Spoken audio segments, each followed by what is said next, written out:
আইনশৃঙ্খলা পরিস্থিতির এখনো উন্নতি হয়নি। লুট হওয়া অস্ত্র উদ্ধার নিয়ে সাংবাদিকদের প্রশ্নে এমন মন্তব্য করেছেন বিএনপি মহাসচিব মির্জা ফখরুল ইসলাম আলমগীর। তবে নির্বাচন কাছাকাছি হলে পরিস্থিতি ভালো হবে বলে আশাবাদী তিনি। এদিকে নির্বাচিত সরকারের ওপর শ্রমিক ইশতেহারের দায়িত্ব পড়বে বলে মন্তব্য করেছেন দলটির স্থায়ী কমিটির সদস্য নজরুল ইসলাম খান।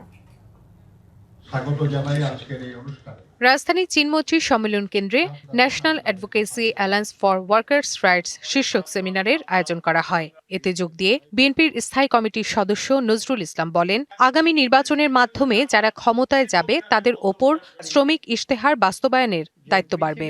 আর যুক্তরাষ্ট্রের বাড়তি শুল্ক আরোপ নীতির সমালোচনা করেন দলের আরেক নেতা ডক্টর আব্দুল মঈন খান। যারা দীর্ঘদিন ধরে গুরুত্বপূর্ণ ভূমিকা পালন করছেন এবং শ্রমিকদের স্বার্থে যারা দীর্ঘদিন ধরে কাজ করে চলেছেন তাদের সবার সাথে আলোচনা ক্রমে এই শ্রমিক ইশতেহার প্রণীত হয়েছে। নির্বাচনের মাধ্যমে যারাই রাষ্ট্র পরিচালনার দায়িত্বে আসবেন এই শ্রমিক ইশতেহার বাস্তবায়নের গুরু দায়িত্ব তাদের উপর বর্তাবে। যে কর্মকাণ্ড চলছে ট্যারিফ নিয়ে, কিন্তু এই যে ট্যারিফের খেলা যে চলছে, আমি খোলাখুলি বলবো যে আজকে ধনিক রাষ্ট্র যারা পৃথিবীতে রয়েছেন তারা নিজেরাও বুঝতে পারছেন না যে এই ট্যারিফের খেলায় কিন্তু আলটিমেটলি তারাই পরাজিত হবে।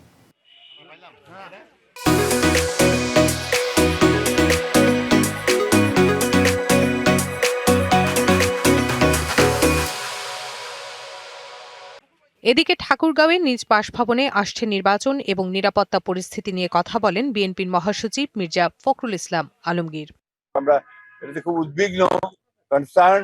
বিশেষ আমি মনে করি এটা সরকারের একটা ব্যর্থতাই বলবো যে তারা অস্ত্র উদ্ধার করতে পারেনি এবং এখন পর্যন্ত আইন শৃঙ্খলা পরিস্থিতি সেই রকম একটা উন্নত হয়েছে বলে আমার কাছে মনে হয় না। তবে আমি আশাবাদী, আমি মনে করি যে নির্বাচন চলাকালীন সবাই সেটা ইমপ্রুভ করবে আরো এবং একটা ভালো অবস্থায় আসবে। দেশে যা কিছু ভালো তার সবই বিএনপি করেছে বলেও দাবি করেন মির্জা ফখরুল। Rifat Tasnova, DBC news.